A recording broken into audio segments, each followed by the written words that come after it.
Have you seen that replay, buddy? All right, man, I'm done talking to you. You can't be done talking to me. You're right here facing me. I back. Trust me, I back. Damn it! 60 G's, baby! But I'm not impressed by your performance. It's normal. Come on, guys. It's normal. You'll do nothing. You'll do nothing. I'm the man of the hour, Joe. Too sweet to be sour. What you see is what you get, and what you don't is better yet. I'm the women's pick. I'm the men's regret. And if you win against Chael Sonnen, you made a bad bet. I don't have much left to say other than you have seen nothing yet.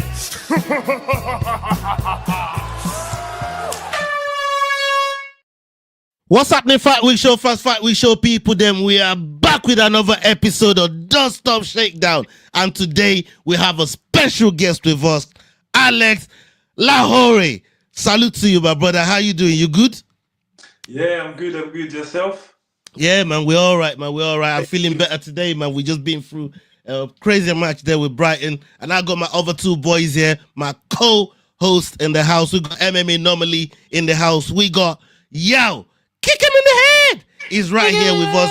Big up everybody that's in the chat right now, everybody that's watching us live, whether you're watching us live on playback. Make sure you're hitting that like button, the subscribe button. Make sure you're sharing it. Follow the names that's scrolling right on the bottom over the screen right there. And we got Alex. He's about to compete in Brave CF 100. Is coming up. How's your preparation been? Going into this fight. Yeah, preparation's been great. Yeah, everything went well. We excited to be there, and yeah, we can't wait. It's a great event.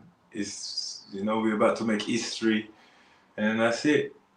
I mean, we saw on your poster there, and just coming through your socials and the work that you've been doing. It's been incredible, like 3-4 straight finishes in a row. I mean, you don't get called the Killer King for no reason. Like every move you bring in there is terrifying, bro. How satisfying has that been? Since stepping onto the scene and doing what you do the way you've been doing it magnificently, brother. Yeah, it's been good. Obviously, all the hard work I've put in paid off, or is paying off. And I'm like I said, I'm still improving. I'm still learning. I'm still staying humble, even though I've done like more than most. And yeah, I'm still mixing with the young guys coming up in the game. And yeah, they're keeping me sharp, and yeah, that's good. Olin. Yeah, you have something for Alex? Yeah, man. First and foremost, thanks for coming on the show. Thanks for taking the time. We really appreciate it. We know you're a very busy guy right now. So my question is, you've been training out in the London area for quite some time, right? What's been the biggest change, the biggest evolution in the MMA scene in London from today versus when you first started? The biggest evolution I've seen, I think, the facilities. The sports has grown. There's loads of gym around, and also, yeah, people are more involved. People are more into MMA. Loads of kids doing it as well. Yeah, it's a growing sport. Absolutely, man. And let me ask you, it might be a bit of a generic question, but as somebody that is a professional fighter, what would you say was the biggest inspiration, or was there a fighter or maybe a fight that you specifically saw when you were younger that really made you see it and say, man, I'm going to do that someday? No, like I said before, me starting MMA was just by luck, man. I saw MMA when I was young back in Paris. I remember late at night I was going through the channel and I remember watching the Iceman against Tito Ortiz, and then yeah, I was like, "Ooh, what is this? That's a good thing." But I was like, I never thought, "Oh, one day I would do it." I just liked watching it. That's what's up. That's what's Wow. up. And then how did you go from watching it to deciding to I guess make that brave move to take a step into a gym? You know what? It wasn't even me. It was obviously when I came into the UK. You know how it is. Sometimes you have to defend yourself, and you have to, keep yourself protected. Especially someone like me who's coming from France, and well, at the time I couldn't really speak the language properly, so I was getting frustrated a lot. And one of my friends just told me to come into a gym and try it out. And yes, from there I just never looked back. Incredible. Yeah, quitted my job, everything. I love it, man. Well, I'm super happy that you did fall into it. I know you said it's all luck, but I think you have a very funny way of saying hard work, because I know mixed martial arts is nothing but hard work, man. And oftentimes luck is what happens when you work hard enough to see it happen. Thanks for answering my questions. I really appreciate it. Yo. Yeah, good to chat to you again, Alex. We had a chat on Monday, and one thing I found interesting is the hat that you're wearing. Can you tell us more about exactly what this hat means and exactly how it adds to your aura as a fighter and to you as a person? It's for me. This hat is a king's hat. It's a hat that comes from the Ivory Coast. As you can see, our anthem is the elephant.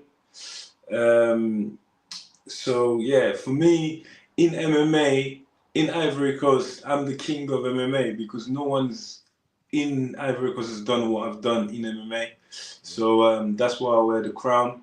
And it wasn't even me who done that. I went to Ivory Coast in 2021, and my family just bought it for me and said, wear that when you go to fight and go and represent us. And yeah, that's where I started doing it. And obviously we upgraded it after a while to this new style, new color for the new era. So you've mentioned the Ivory Coast. As an African fighter, what does it mean to be fighting at the top level for a world title? Because there are not that many African champions around the world, and having a title like Brave means a lot, especially taking it back home. But what did it mean to you winning this title? So to me, winning this title means a lot. It means that, all the hard work and the dedication done throughout all these years was not for nothing. Also, it means that I'll be, recognized even more in the industry. Obviously, also it will help obviously bring the sport to Africa, to Ivory Coast, to be more precise, and sharing my knowledge with actually something to show, with something to show with real experience. I mean, from what you just asked there, sorry, I just got to pivot to it. Do you see yourself transitioning, from into a fighter? I mean, from fighter into coaching, commentary, or any of the other roles of fighting? Yeah. Like I said, I'm not just doing this sport to fight. I'm involved in the whole aspect of it: management, coaching, nutrition. I also do sports massage therapies. I already do it. So it's just, obviously I'm focusing more on the fighting at the moment. But when I finish fighting, I'm definitely going to be coaching, managing, and getting people out to fight. I already do it, but just on an amateur level. Got you. I mean, it's always incredible trying to give something back to the sport that you're in. But talking about the sport that you're in, because I'm very, very conscious of the time, and I know we've got to get you out of here, but we can't get you out of here without getting your opinion on a couple of clips that we got lined up. And shout out to Full Mount MMA for the clips that they always use. We run their clips on here. Make sure you go and check them out. If you're watching live or playback, make sure you're also following Alex Lahore, the Killer King, on Instagram. Go and check out his handle. We've got it posted on our page. Make sure you go and check him out. Yeah, you was going to say something? Yeah. I said Lahore. You said, Lahore, yeah, man. My bad. Lahore, yeah, man. Sorry. Yeah, man. Alex Lahore, man. Make sure you go check him out, man.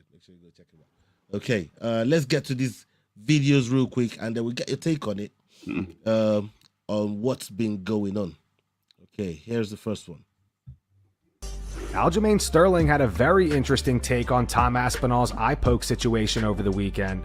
As many of you remember, Aljo went through something somewhat similar himself back in 2021 when he challenged Petr Yan for the bantamweight title. Yan landed an illegal knee in the 4th round, leading to Aljo winning the fight by disqualification and becoming the new champion. But despite that history, Sterling says he's actually not siding with Tom on this one. He believes Aspinall was clearly losing to Ciryl Gane, and even questioned whether Tom may have exaggerated the damage as an easy way out of the fight. I think the topic of the hour, as with everybody, is Tom Aspinall versus Ciryl Gane and what actually happened. Was he milking it? Was he using his best Aljamain Sterling acting attributes to take home the gold? Now, I know y'all think I'm going to be on the side of Tommy, but I'm not. I'm not in the sense that he posted after the fight his eye, and we got to see the damage, and apparently from what was posted, it looks like everything is okay. Okay, guys. Alex, I'll come to you first. I'm sure you know all about this craziness that happened at UFC 321.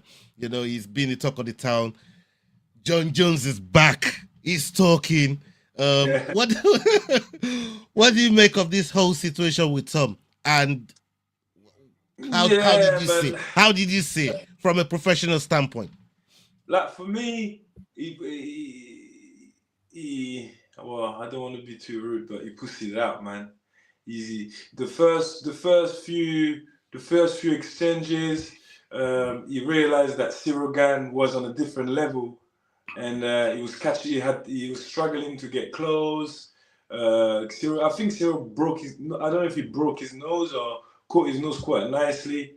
His nose was already all bleeding, and the eye poke happened, but it doesn't look like it's going deep. It looks like it's going up. So could have cleaned that and carried on fighting, man. We fighters. Even if it's for the title, you know, you gotta fight, man. People have paid for tickets. People have done all that. So for me, I feel like he should have carried on and not quit. I mean, look, it's one of those where you think to yourself, how many times? Because the week before we saw Kevin Holland, right? You saw what Kevin Holland did last week, innit? He literally took, I think it took more than 5 minutes. It took way more than 5 minutes, right? So, but he came back to fight, right? He came back to fight. Obviously, it took all the time that he needed, and I think in a championship fight like that, it's one of those where they could have done everything to try and make sure. If it was like in New York, because we know New York are very specific with eyes and cuts near the eyes and stuff like that, then I would have thought maybe different, but it wasn't. I mean, Olin, do you have a take on this, Olin? There's another one as well that was near enough the same. Like John Jones and who was it? Forgot his name. He's left the UFC now. He does the commentary. Anthony Smith. Yeah, Anthony Smith. There you go. And I think he took an illegal knee while he was grounded and continued to fight. But a lot of people say that was the biggest mistake of his career, because after that he was never the same, and he also had the chance to get a double paycheck and be set financially by having the belt. So and to beat John Jones. And to beat John Jones. Like, no, but so for me, what he done was the right thing, because again, he earned a lot of fans. Huh? He definitely earned a lot of fans. I can't argue that. But I mean, At the same time, like, I'll be honest, when I was watching the fight live, it did not look like that bad of an eye poke. When they showed that second camera angle and the slow motion of it, he got finger fucked in his eye, like knuckle deep, bro. Like this much of the dude's fingers went into his eyes, into both of them. Have you seen any of those? Some of those clips that's been roaming around this? I think somebody put in the chat earlier on today where the corner guy of one of the fighters will say, "You don't need your eyes. You don't need your eyes." Bro, maybe if you're Yuri Prokaska and you're training with a damn blindfold, kid. But like for me, I used to spar a lot. I used to train a lot. I don't know about you guys, but I need my eyes. I have very thick glasses that I'm not wearing right now because I'm up close to the screen. That's why I like MMA, because it's an up close sport, right? I can do it without my glasses, but I still need my eyes. No matter how blurry you are, I still need to see you. And with all due respect, Tom, after getting knuckle deep in both eyes, but I cannot see. I'm legally blind. that man was, I mean, he was disposed, bro. I mean, like, he was in a bad place. His dad said he still can't see out of one of his eyes right now. 4 days later. Aspinall. Yeah. Really? He has blurred vision in his right eye and he can't see it all out of his left eye. Oh, wow. So apparently it's not great. And I mean, look, not everybody can be a Michael Bisping and do that with one eye, you know? The worst one I've seen was the Belal eye poke, man. That Belal eye poke was nasty, bro. Like that brother was his eye socket is different now. You see that, right? Yeah. Like so, the way that his eye droops on that side since that eye poke is wild. What can they do about the eye poke? Because they can change gloves. Pride had better gloves than the UFC. Look up the eye poke percentages in Pride. But the issue is Dana White is money hungry and he's power hungry. He refuses to use a glove if he can't get the sole patent to it. I thought they were new gloves that they were working on. They have them. I have a pair right here. They got and they're shit. Was it Trevor Whitman that was gloves? Was it Trevor Whitman that was working on those gloves? Trevor built a great pair of MMA gloves, the Onyx gloves that he builds. He sews them himself, every pair. And he had multiple conversations legally with Dana White. The reason they ultimately decided not to go with him, again, goes back to Dana White being power hungry. He refused to sign the deal because Trevor Whitman refused to give him the sole patent to it. So Dana White only will sign your gloves if nobody else in the world that runs a professional organization can use your gloves. Yeah, but that's business, though. It is business. I work in corporate marketing, brother. I get it. It is business, but that's exactly why I'm calling a spade because I work in that business. Like, we also got to do something for the greater good of the sport, right? That's the thing. Like, you got to make the call for these fighters. You got to make something for the greater good of the sport. You know what? I think the UFC done enough for the sport, man. They started it. Alex, speaking of business moves, okay. Hey, Alex, hey, I'm with you, man. Sport, they got so many organizations. I hear you, sir. We hear you, brother. I hear you, sir. I hear you, man. I hear you. Before I get you out of here, there's one more video I want you to take a look at. And again, from somebody that's inside the sport point of view, I need you to take a look at it. We'll get your take on this and then we'll get it out of here. Here we go. Where is it?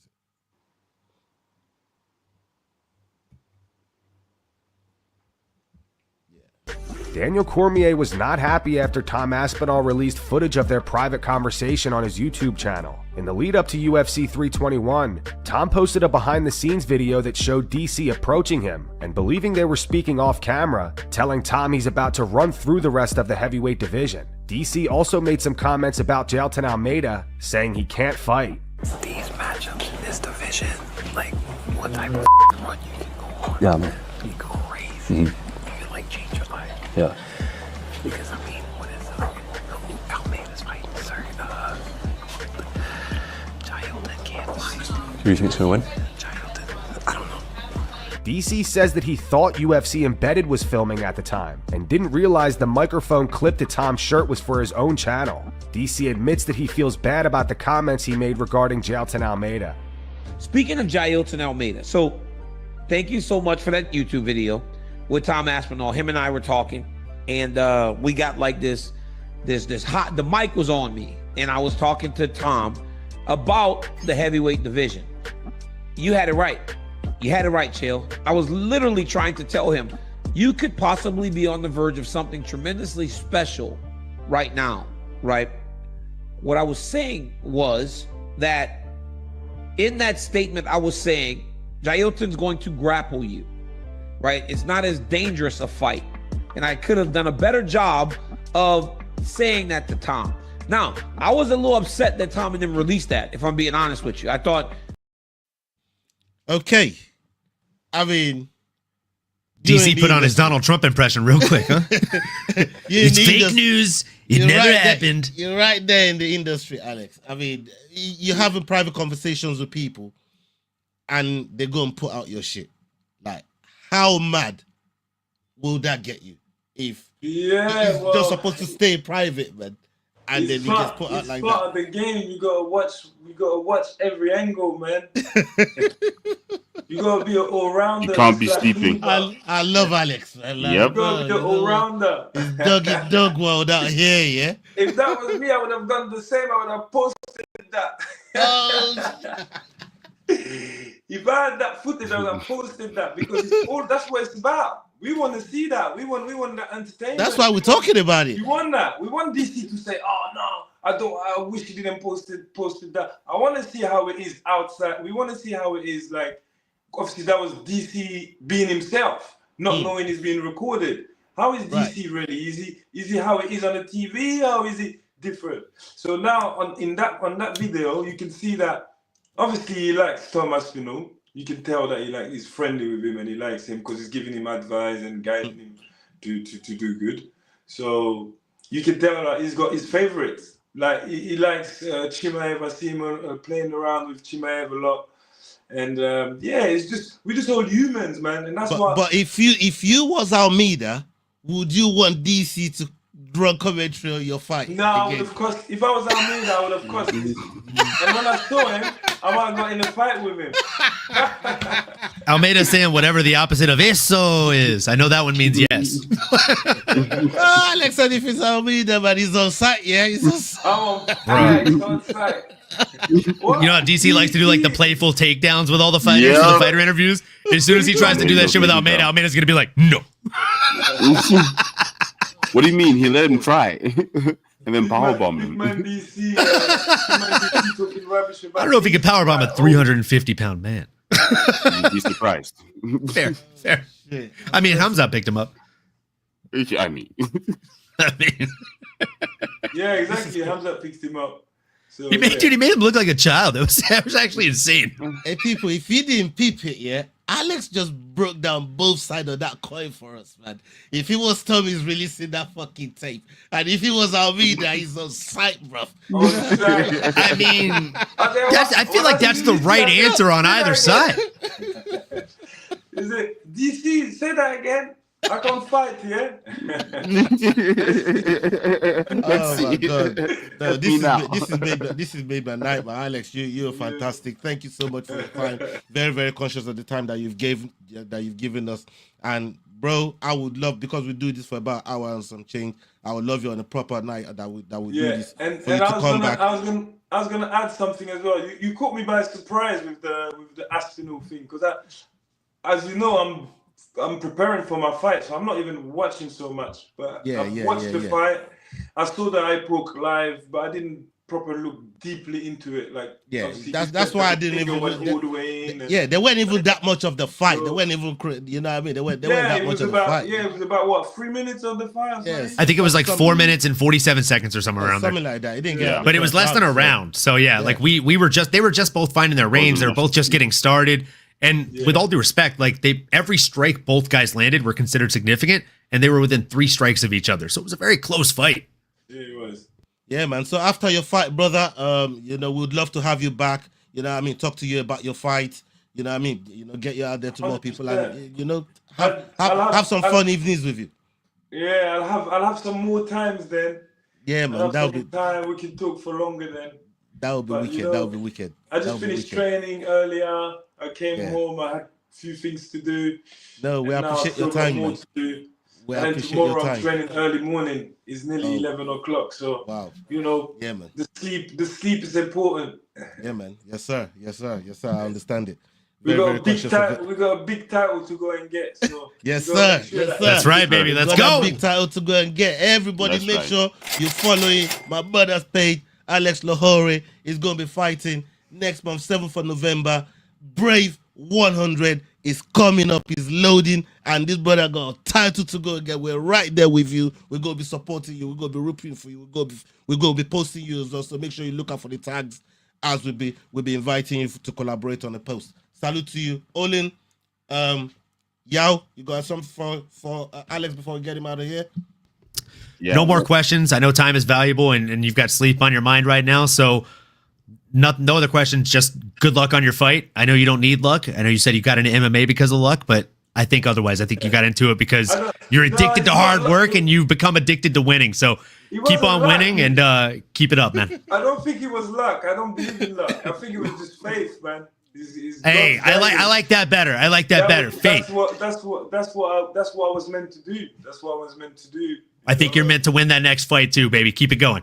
Yes, let's go. Look, to anyone watching, you boys know I'm about to channel my inner S-Dogs. Listen, Alex, you got this. I'm not going to swear as much as S-Dogs, though, but you got this. It's going to be an amazing fight. You're going to kick his ass. We know it. Show us all the skills. We spoke on Monday. You talked about showing us all MMA. Show us all MMA. Beat him in all the ways you can beat him. We're rooting for you. We're here for you, and we're going to chat to you when you come back. Alex Lahore, you got this. The Killer King. Let's go. Killer King. Salute. Big love, man. Big love. A little exclusive as well for you guys. It's my son's birthday on that day. So Oh shit! son's birthday. Yeah, man. Happy birthday! Oh my god! Happy Yeah, man. fourth Yeah, man. birthday to the Happy little birthday one. to Let's the- go. Yeah, man, in advance. You'll be Yeah, bringing man. home a birthday present for him for sure with that belt. Yeah, man. That's it. Yeah, man. Yeah, man. We'll definitely be posting that as well, man. So salute to you, man, bro. Big up, big up, big up, big up. Nice Yeah, man. one. Let's get you out of here, man, and we'll see you soon. We'll talk to you soon. Have a good night. Thank you very Yeah, much man. for having me. Hey, you have an even better night, man. Thanks for coming on. We appreciate it. Nice one. What a guy. What a legend. Hey, bro, he made me laugh, bro. Like he broke down both sides of the coin. Hey, He's like, wait, hold on, I got you. If I got that tape, I'm releasing that shit. And if I'm on the other side of that, it's on site, bro. Like, hey, that you could have given a better answer, man. And that's why you guys should go follow Alex, the Killer King Lahore, man. That brother's a beast, man. You know what I mean? Go check out all of his fight. And big up Chi-Chi. Chi-Chi is the one that put all of that together on the back. Salute to you, Chi-Chi. We're proud of you. We recognize the work you're doing. Big up yourself, my sister. And yeah, man, keep on doing what you're doing, man. You know what I mean? We're right behind you, man. We're supporting it. You get me? Okay. We got a couple more videos of here I'm going to get from Olin and Yao before we get out of here, because I know it's quite late for Yao, especially where Yao is, man. So I got a couple more videos here. This one right here. Let's go. Henry Cejudo suggested that Ciryl Gane may have humbled Tom Aspinall a bit at UFC 321, but Kamaru Usman isn't buying it. Usman disagreed with that take, saying he doesn't believe Aspinall was getting dominated by any means, though he admits Gane appeared to be more composed and effortless in his performance. Everybody is good and I can lose at any minute. So he's going to have to check himself, because at this point he got 4 minutes of maybe even some humbling, bro.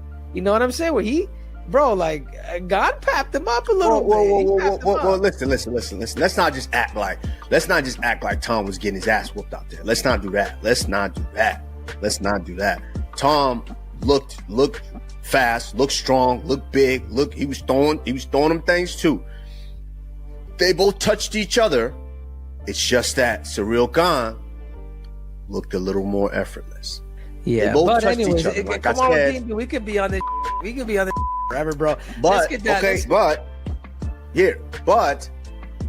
I ain't. First of all, I ain't like how you threw my brother DC under the bus like that. I ain't like how you did that. but the anticipation for this rematch is a lot bigger. I mean, Yao, let me come to you first here. I mean, do you think what Usman is talking about there, like, do you think that was accurate, the way he's telling the story? Because what my eyes saw and what Usman's talking about there are two different things, bro. Talk to me. at some point you boil it down to semantics. What does effortless mean? It means he was winning the fight. He was doing it in a way that would win him the fight without us questioning who won the fight, which is technically dominating. So, I think at the end of the day, it's semantics. If you want to say effortless, but even he said, look, that's him still saying, I think Gan was definitely piecing up or at some level winning that fight against Aspinall. Aspinall was not being as dominant as he normally is, because we've never really seen him go past 2 minutes 4 seconds, which is like his average fight time. He always finishes early. Now he's in deep waters for Tom Aspinall, 4 minutes in the fight. So we don't usually see him that far in. And maybe it was that was the surprise for us. We don't know what second and third round would look like. So, I agree with him saying we can't say that it was going to be a dominant performance for the whole fight, but we also can't say that Tom was not convincingly losing the fight at that point. Yeah, man. I mean, Olin, Cejudo was trying to be messy there, though. Look, this is the one part of Cejudo that I like. I love that part of his personality, because I said he was getting popped a little bit. Like, the brother was a little bit bloodied up. I'm trying to say, like, it's not a little bit. I mean, that was. Did he break his nose? He didn't break his nose. He just popped it. Broke something. He didn't break it. It wasn't crooked at all. He just made it bleed. Olin, My guy. There you go. Come on, brother. Someone that can tell you. Fun fact, I haven't gotten a nosebleed in like 15 years, probably. Actually, no, less time than that. Probably last time I was at AK, I got a nosebleed. But I got a random ass nosebleed when we were on the flight back from New Orleans. My shit just started leaking out of the one I can breathe out of. I was like, what the fuck is happening right now? Okay, no. I can only breathe out of one, so I'm just like... That's how he got you. Brother. Yeah, man. But no, I don't think he broke his nose. I think he just popped it. You can easily pop a little bit of cartilage in there and it makes it breathe a whole lot, or it makes it bleed a whole lot. And yeah, like, he was getting popped in there, right? But make no mistake, like, it wasn't a crazy power jab or something that broke it. Literally, he was stepping back, went to post, and hit him with his forearm bone, or the blade of his forearm, and that just like popped it a little bit, right? Very easy to do. It doesn't take a ton of pressure to make that happen. You just got to hit it right, and he did. And again, just like I told our guests, right? Like, the fight had a 3-strike differential. But if you ask 100 people, like 85 of them are like, oh, dude, Tom was getting beat up, bro. He was getting blasted, kid. Like, dude, they were blasting each other. Did you see the inside and outside leg kicks? Tom was stacking pennies for a rainy day, bro. He knew he had a fight in front of him. He knew Ghana hadn't been finished by anybody other than John Jones, and he knew he was going to have to fucking pack a lunch. I think we were going to see the best version of Tom Aspinall. I think he was going to build up his fight catalog for John Jones to have some tape on him, and I think both us and Jones got robbed of that. So that's why Jones instantaneously called out Alex Pereira, which I predicted before that fight even took place. Yeah, you know what? I've heard this point before about John not really liking to get in there that with people he don't really got that much tape on. But you got to be able to study. He has nothing to study, bro. And that fight gave him a whopping 4 minutes and 57 seconds more. And it still told him nothing. I mean, aside from, oh, you know what? The eye pokes seem to work on him, and I'm the best there is at those. This is Jones we're talking about. Don't tell me he didn't take nothing out. Brother, he took a lot out. Ghana used his fingers. Jones is coming in with the claws, bro. There's plenty to take out of that. He's going to take off half of Tom's face if that happens. No, that's bro. Crazy. That's crazy. But, I mean, Grimey says that England we were like 3 rounds away from England going back to the dark ages. I mean, Tom definitely saved us from that. Grimy, you know what I mean? get the fuck out of here. Grimey's crazy, man. Like, oh, pick up man. yourself, Grimey. We love you, bro. Yeah, man, it's crazy. You're a blessed person, Masters. WMC, that's a weird flex, but okay. But He's never had a nosebleed. I'm saying it right now, man. If Tom and Jones ever get in there, man, Jones is gonna eye poke him to hell. Bro, I'm going John. I'm going John. Man. You ever seen Freddy Krueger, kids? I just think John knows what to do by this time, man. You know what I mean? And yeah, he's gonna be coming with some fucking vengeance, bro. Yeah, man. Seriously. Anyways, people, we've come to the end of the show. It's a short one today. Salute to That's y'all. it? I mean, y'all got to get out of here as well. I man. do, but just one more. So Jim Miller said it doesn't matter. Jim Miller's got the record number of fights in the UFC. In the sport, yeah. I mean, and he's never had an eye poke. And he's like, listen, it's as simple as if you are ready to fight, you have your fist closed. If you're in some sort of weird defensive position where you're not looking to engage, which is not really within the rules of the sport, then you have your hands open. And if you look at the times that Gunn eye pokes, I saw a trailer of all his eye pokes today. He's always he's doing that. So he literally fights like that. So just don't fight like that. And if you do, and some of the suggestions that I do agree with is it's part of your purse is gone. Immediate 100%. point deduction, and what was the third one? Oh gosh, can't remember the third one. I think there should be a strike system, to be completely honest. Like, you do it in a fight and you get fouled for it, like they warn you and then foul you for it, you get a strike on your record. And if you get 3 strikes, you're out of the fucking UFC, kid. You're done. Like, we don't employ cheaters. Or some form of suspension. Cool. Exactly. Like, at the very least, a 1 to 2 year suspension. You know what I mean? Like, yeah. Rousimar Paul Harris got blacklisted from 2 organizations. I believe it was UFC and Bellator, right? For holding on to submissions after the ref is trying to stop the fight. How is that any different than cheating by eye poke or by groin strike or by kneeing a grounded opponent? And with all due respect, you just said yourself, you watched the highlight reel of all the times Ghana's cheated. I did too. I posted it to my damn Instagram story today. Like, he's slapping people open hand in the back of the head.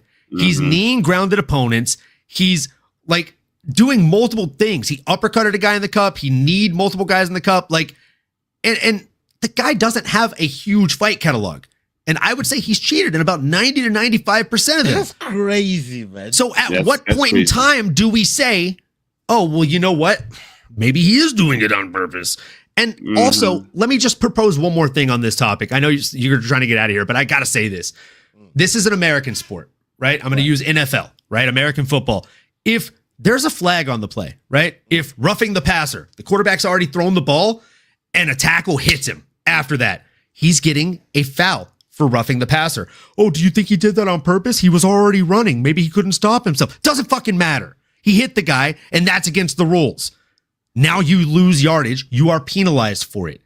So whether it's intentional or unintentional is just, in my opinion, it's a bullshit rule, right? Like, Ola, you watched the Arsenal game today. If I illegally tackle somebody, like if I kick the fuck out of your player's shin, wow, run me that it's a yellow foul. or red. The other guy behind me pushed me and I fell into him. Do you think it was intentional or you think it wasn't intentional? No, it's a fucking red card, kid. You fucked up. Run me my card, bro. So with all due respect, like, Dana White constantly says, like, one day we're going to be a Big 5 sport. Well, start acting like it, bro. Because you're not playing by Big 5 sport rules. If they show a replay and they're like, oh yeah, that was a foul, clear as day. Cool. DQ. Like, I don't understand why it's ever even in the hands of the fighters. Like, why ask the fighter, can you continue? But dude, he just fisted my eye. The knuckle deep, but the strike system makes sense. It makes a lot of sense. You know, if you've gotten in a space of say 2 years or whatever, you've gotten 3 eye pokes, then it's a 6-month or a year suspension plus a fine, something to enforce fighters to change their style, because the gloves, sure, but they didn't work out. Cool. So let's find something else that changes the style. Let's make the sport safer. That's just a way of making it safer, by making sure that when you're training to make sure that never happens. Because technically people train now, but that isn't something that you specifically train out of people. Do not eye poke. Because you see a lot of fighters who do that. You know, they do that. Okay, cool. But just remember, if it goes in the eye, it's a foul. And with all due respect, guys, this is a full regulation This is a full regulation signed glove. I think this is signed by TJ Dillashaw. Okay. This is a UFC regulation glove. This is what they fight in. All right. Just gonna put it on for you guys real quick. Just to finish this bullshit real quick. All right. Does that look hard? Like anybody in the chat, does that look hard at all? That's what she said. It's so hard, dude. No, it's not. But like, here's the thing. Like, it's really not hard. It's easy to post. It's easy to close your hands. It's easy to throw punches. Here, blood on it. Signed by Adrian Yanez. Right here. See it there? Yeah, man. You see, you can. Hey. It's very easy to form a fist in it. Is the flexibility you got in it though. It's like it's polyfoam, bro. Like that's what I'm saying. Like you can bend your fist in that, bro. Like so that's the issue. Is these fighters saying like, oh, the glove, it's a glove issue. The gloves are extending your fingers, motherfucker. That's like saying it's a gun issue. You pulled the trigger, bro. Come on. Like if you're doing this with your hands, like we're fighting. We're not high-fiving. Close your feet. Close your feet. That's why they say that, right? Like, he was already warned like 3 times for it. Unless it's a grappling situation, I don't see any reason why fingers should be outstretched. Anyways, you know what I mean? So, yeah, man, it's a crazy one, man. It's a crazy one. I think we dissected a lot out of that topic. Big up to everybody that's been live with us. Big up on yourself. Thank you very much for holding out. And the time zone fuck up that Leroy fucking put together. Like, yeah, I'm snitching on that motherfucker. He fucked everything up. Leroy. The great time zone slip of 2025. We'll be talking about this one for some time to come, boys. Clock. Use your wall clock. I have to use it. You know what I mean? I have to use my wall clock, but when I'm talking to all these guys around the world and shit, that I have to associate with, man. So, yeah, man. Big up, everybody. Salute to you. And then, yeah, up onto the next video. We're out of here. Love. Why? Hey guys, this is John Anik from the UFC. You're watching the Fight Week Show. Please subscribe. Not now, but right now. Subscribe to the Fight Week Show. We'll see you guys on the road soon.